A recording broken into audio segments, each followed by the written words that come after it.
My name's Kyley Caldwell. I'm co-owner with my husband of Rusty Guns Kennel. We've been doing this for about 10 years.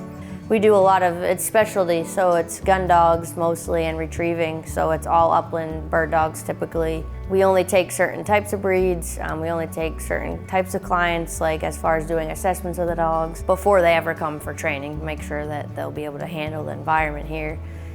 Growing up, I was into sports in school. I didn't really go hunting. I thought it was gross. He'd bring deer home and I'm like, oh, this is disgusting. Like, I don't want anything to do with it. When I first got my dog, Sassy, this is how I got started in all of this, which was 9 years ago.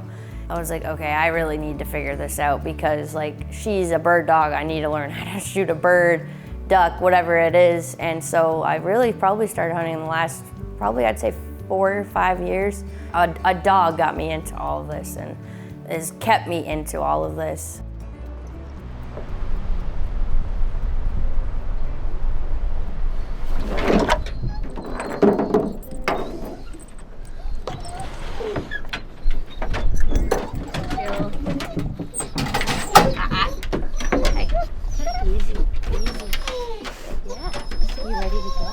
Most of the dogs we train are all pointing breeds, so there's not, we've trained a couple flushing, but they go on point because they smell a bird or a rabbit or a duck or whatever it is, because we train on both fur and feathers, so they have to know that. But to explain it to people without them seeing it, it's hard to describe that emotion that comes with it. I'm still mesmerized by the thought of how a bird dog knows that there's something there. I stop and point. Like it's a concept that I can't explain, and I don't know if we ever will understand.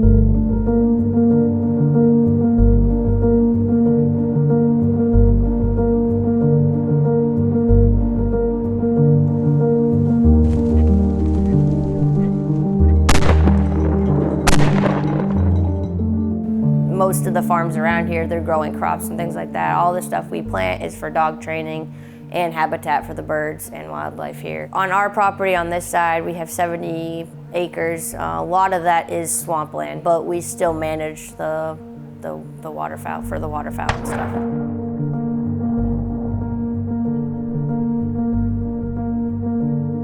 Here in North Carolina, in western North Carolina really, where the grouse population is like slim to none, it takes a lot to find one. If you do, we've been a couple times and we've seen maybe one flush in the last few years that we've been going there. And you know, a bird that was abundant is no longer, and it's because of habitat and the way that they're trying to not log or not do controlled burns. And I guess the big thing is behind it, people don't understand why it is the need for that, because they just don't have it in their head or don't want to believe it. But you know, it's proven in many other states, so I think that part to me is frustrating. I mean, our property, we try to manage for quail. Unfortunately, they're such a fragile bird that, you know, they lay their nest or whatever, and the eggs are so small, like they'll just get damaged really quickly. Even with the dogs, you know, it's sad because we had at one time a plentiful, and you go to all these bird growers and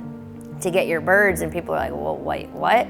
Yeah, we go to a place that raises these birds so we can train our dogs, because the only really wild bird here in North Carolina that we're able to hunt and be successful is the American woodcock. It's scary because, you know, I'm still young and want to be able to hunt with my dogs, and it's like, will the population come back due to our efforts, or what, you know, what will the future hold? It's a scary feeling not knowing if you'll be able to go hunt, then you have to go out west to hunt birds.